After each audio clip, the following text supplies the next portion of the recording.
পৃথিবীতে এমন কেউ নাই যে আপনাকে বলবে যে আয় আমি তোর অপরাধ মাফ করে দেই, এরকম কেউ কি আছে? কেউ নেই।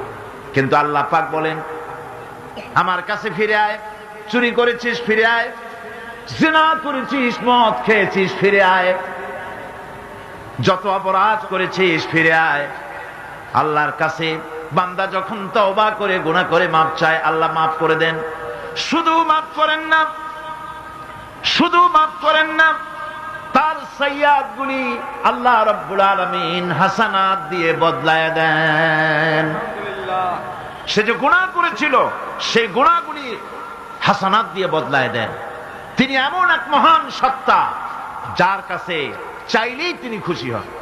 হর হমেশা দেনে কো वो तैयार है, हर हमेशा देने को वो तैयार है, जो ना मांगे उससे वो बेजार है।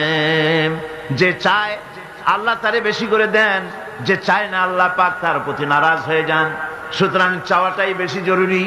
রাতের আধারে তাহাজ্জুদের নামাজ পড়ে মানুষ যখন কান্দে, মুসলিম শরীফের হাদিসে এসেছে প্রতি রাত্রে আল্লাহ রাব্বুল আলামিন শেষ আকাশে সেখান থেকে মানুষকে ডাকেন, ও আমার বান্দারা আমার কাছে চাও, কে অপরাধ করেছো, গুনাহ করেছো।